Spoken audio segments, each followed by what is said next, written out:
What would you choose? Definitely you would choose highest levels of pleasantness for yourself. Sometimes what you want for your neighbor may be debatable, but what you want for yourself is highest level of pleasantness. So why such a simple thing is not happening?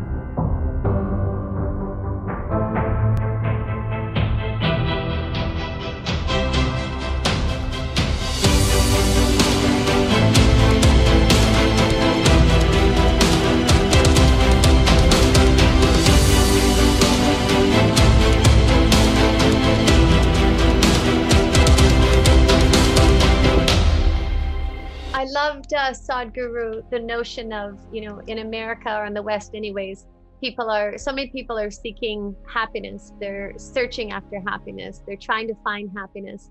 And I loved the awareness and the notion of, rather than seeking it, embody it, embody that bliss, embody that happiness, embody that state of being. You also shared how, as human beings, we've forgotten the significance and the beauty of what it means to be human.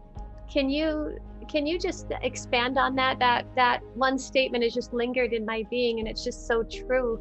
As human beings, we can all go so blind to the absolute beauty of this existence, never mind the gift to be human being, and that we actually have the capacity to shift our reality and to create our reality. It's just, it's magnificent. Can you share from your perception? See, all other creatures in the world, if their stomach is full, they're happy. They're fulfilled, you can see that. Stomach full, life settled. But for human beings, stomach empty, only one problem. Stomach full, 100 problems. Is simply because we have been given a cerebral capability that most people have not learned how to harness and employ. Right now, if they had half the brain that they have right now, a whole lot of people would be peaceful and happy, believe me. It is the extra capability which they don't know how to handle. They're poking themselves every moment of their life. They don't need anybody's support, all by themselves they can do it. See, if you are with me and you feel miserable, you can always blame it on me. But if you're alone and you're miserable, obviously in bad company, isn't it? So this is happening all the time, but people are failing to see that. So when you say embodying happiness or becoming an embodiment of joy, we must understand, in the simplest possible way to see it, human experience, all human experience, joy and misery, tranquility and tension, agony and ecstasy, everything and everything has a chemical basis to it. If you create the right kind of chemistry, you're joyful by your own nature. Yes. Because you have a joyful, blissful chemistry. If you don't do this, being happy is always going to be hard work. Not only hard work, it is terribly damaging to everything else. Yes. We must understand this ecological disaster we are talking about in the world is essentially a consequence of human pursuit for happiness. It is like this, you went to an apple tree, you wanted to eat the fruit, but you are a potato farmer. So you started digging up the roots, trying to find apples there. Well, maybe you will destroy the tree, but you will not find apples. If you just look up, apples are right there hanging, but your vision is elsewhere. This is the only problem. Yeah. Right now, human happiness we are trying to squeeze from the world around us, from the people around us, from the things around us. No, this must be settled for once for all. All human experience happens from within. What happens from within must happen my way. It should not happen anybody else's way. What happens around me?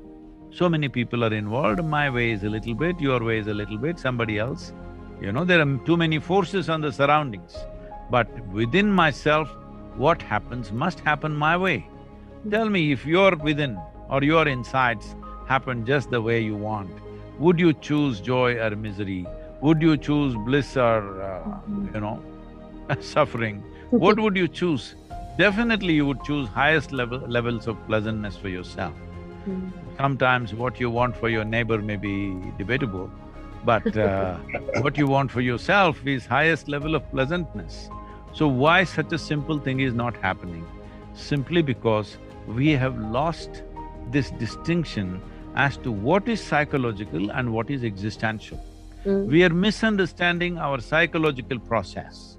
Our happiness, our misery, our love, our compassion, our everything, all these things are our psychological realities. Why is this important?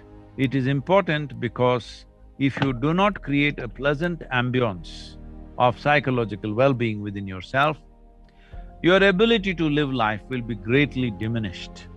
Your ability to see life just the way it is will be gone. It will be clouded with a cataract that you cannot remove.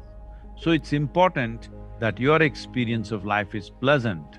Joy is not the ultimate goal. Joy is an ambience that you need to live a fruitful life. Without this ambience, living itself becomes an impediment.